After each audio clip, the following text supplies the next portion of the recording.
Assalamualaikum warahmatullahi wabarakatuh. Halo anak-anak hebat dimanapun kalian berada.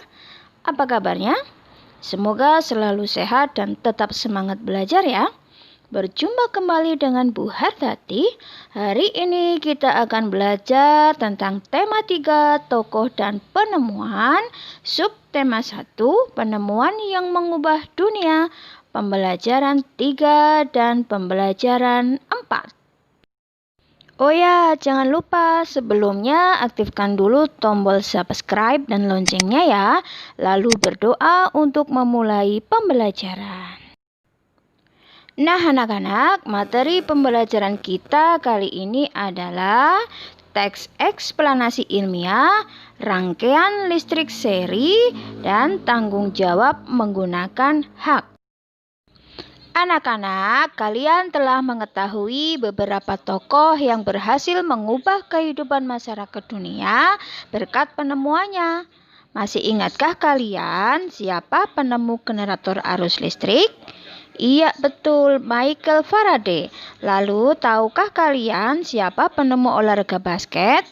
Iya betul, James Naismith. Naismith lahir di Kanada 6 November 1861. Ia adalah penemu olahraga bola basket. Naismith saat itu ditantang mencari cara untuk menghilangkan kebosanan yang dialami murid-muridnya dalam pelajaran olahraga saat musim dingin. Terinspirasi oleh suatu permainan yang pernah ia mainkan saat kecil di Ontario, Naismith kemudian menciptakan permainan yang kemudian dikenal sebagai bola basket pada 15 Desember 1891. Nah anak-anak, pada pembelajaran sebelumnya, kamu telah membaca cerita tentang listrik pengubah dunia dan juga menjawab pertanyaan bacaannya. Apakah jawabannya sudah sesuai dengan yang diharapkan dan sesuai dengan bacaan tersebut? Mari kita ingat kembali isi bacaan tersebut ya. Apa topik masalah yang disampaikan oleh penulis? Iya betul, perjalanan arus listrik, manfaat listrik pada kehidupan manusia. Apa kesimpulan dari bacaan tersebut? Iya, betul sekali. Listrik berperan penting bagi kehidupan manusia. Tanpa listrik, manusia akan mengalami kesulitan dalam kesehariannya. Nah, anak-anak, bacaan tentang listrik pengubah dunia disebut teks eksplanasi ilmiah. Apa itu teks eksplanasi ilmiah? Teks eksplanasi ilmiah adalah teks eksplanasi yang menerangkan suatu proses yang bersifat ilmu pengetahuan alam, seperti gejala alam, terjadinya pelangi, proses arus listrik, dan sebagainya. Lalu, apakah fungsi dari teks eksplanasi? Iya, betul sekali. Teks eksplanasi berfungsi untuk memberikan penjelasan kepada pembaca tentang proses terjadinya sesuatu yang disusun menurut prinsip sebab akibat. Teks eksplanasi terdiri atas pernyataan umum atau pembukaan, deretan penjelas atau isi, dan penutup atau kesimpulan. Bagian pernyataan umum berisi informasi singkat tentang apa yang akan dibicarakan atau diinformasikan. Bagian deretan penjelas berisi urutan uraian atau penjelasan tentang proses dari peristiwa yang terjadi dan dijelaskan secara bertahap atau berurutan. Bagian penutup adalah kesimpulan yang berisi interpretasi atau pendapat singkat penulis tentang topik yang dijelaskan. Nah, sekarang coba kalian perhatikan bacaan yang berjudul Thomas Alva Edison, sang penemu bola lampu pijar. Perhatikan pada buku teks pelajaranmu ya. Bacalah dengan teliti, lalu identifikasikan informasi pada teks eksplanasi tersebut. Tulislah informasinya pada grafik seperti di berikut ini. Diskusikan dengan temanmu, lalu serahkan hasilnya kepada gurumu ya.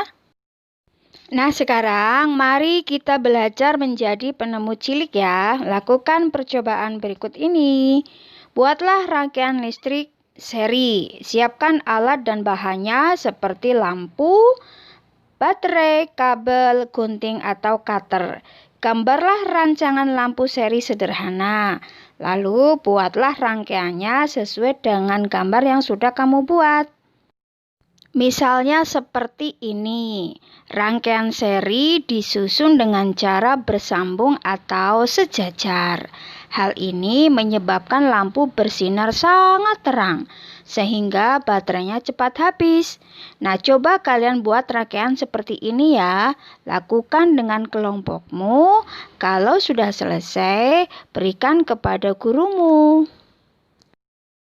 Nah, anak-anak, Thomas Alva Edison telah menemukan lampu pijar. Dengan ditemukannya lampu pijar, kita dapat melakukan berbagai hal di malam hari, misalnya belajar dengan penerangan lampu belajar. Apakah kalian punya lampu belajar?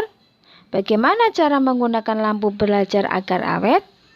Iya, betul sekali. Dengan cara merawat dan menjaganya dengan penuh tanggung jawab agar tidak mudah rusak. Nah, selain lampu belajar, apalagi benda yang diberikan orang tua kepadamu? Oh ya, banyak sekali ya. Baju, sepatu, tas, buku, sepeda, mainan, dan lain sebagainya. Semua itu adalah hak yang bisa kalian peroleh dari orang tua kalian di rumah.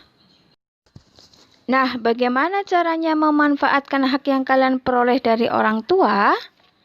Iya, betul sekali. Hak yang kalian peroleh dari orang tua harus dilaksanakan dengan penuh rasa tanggung jawab ya, agar benda-benda yang kalian peroleh bisa awet dan tidak cepat rusak.